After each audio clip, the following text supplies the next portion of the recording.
Hello po, at isang magandang umaga na naman. Eto, ang batang makulit, mag-uumpisa na namang magkalat, maglaro ng mga toys niya. At naalala ko lang, hindi ko pa napalitan ng diaper ni Bien. At para iwas rashes ang batang makulit, palit na muna ng diaper bago sumabak sa paglalaro. Nung nagising kasi ako kanina, tulog pa siya. Pinapalitan ko kasi yung diaper ni Bien paggising na niya. At para hindi maistorbo ang tulog, lalo na pag mahimbing ito. At habang bisibisihan pa ang batang makulit, ay magliligpit at mag-aayos na muna ako dito sa may gamitan namin. Naging patungan na rin kasi ito ng mga gamit at ibabalik ko lang ang mga gamit sa dating kinalalagyan. Ito nga palang mga gamitan namin, 3 mega boxes ito at ang dating kulay ng mga ito ay black. Dahil switch na tayo sa team puti at kahoy, kaya for the DIY ang nanay at dinikitan ko lang yan ng wallpaper. Kesa naman sa bibili ng bago, okay na okay pa naman itong mga mega boxes. Kaya naisipan ko na nga lang mag DIY at mura lang naman ang mga wallpaper na ginamit ko. Kaya hindi kailangan gumastos pa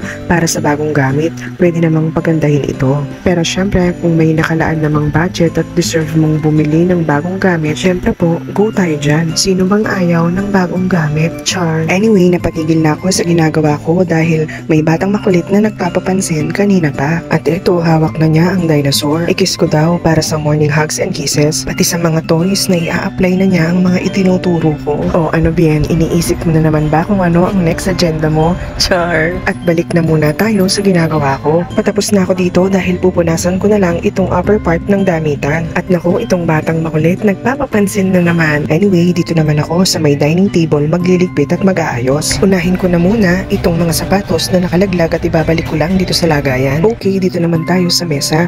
Ito pa yung mga naiwang pinagkamitan kagabi. Mabuti na nga lang ay hindi masyadong crowded. Sa bagay, ang crowded sa gamit ay yung sa gamitan, kaya inuna ko na muna yon. At kung nakakapagsalita lang ang mga pinagpapatungan ng mga gamit dito sa bahay, ay masasabi nito na napapagod din sila. Char. Ayan, at medyo umaliwalas na dito sa may dining table dahil naialis ko na yung mga anik-anik na nakalagay. At habang nagliligpit ako dito, may batang makulit na pasunod-sunod. Patiently waiting po ang batang makulit dahil alam niya pagtapos ko dito ay maglalaro na kami.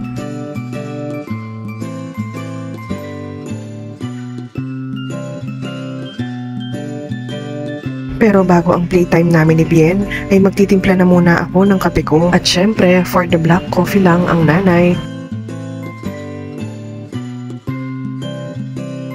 At eto na po ang batang makulit at inaaya na akong maglaro. Hindi na talaga siya nakatiis at nilapitan na niya ako at ang akala niya ay may gagawin pa ako. Wait lang Bien, titikman ko lang itong kape ko at mag-shorts ka na rin muna para di ako hirap mag-edit sa kakatakip ng diaper mo.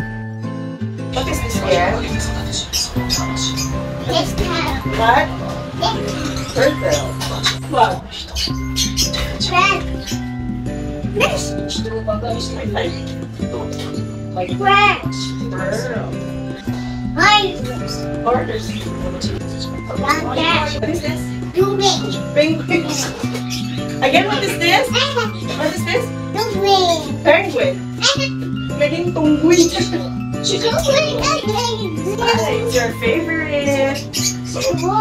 Dinosaur.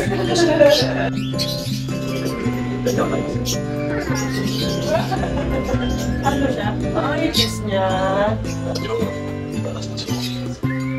Ma. Okay, what shape is this? This one, what shape is this? Yeah. What is this? What's this? No! Stop! Sound yung sinasabi mo. Yun nga palang mga playmat na nakapesto dito ay inalis ko dahil lilinisin ko muna. Anyway, sa araw din pala na ito ay nagpunta ako sa grocery store. Namili lang ako ng konti ng mga kulang na paninda sa tindahan at pati na rin ng mga pinapabili ng mga bata. Okay, hanggang dyan na lang muna. Bye!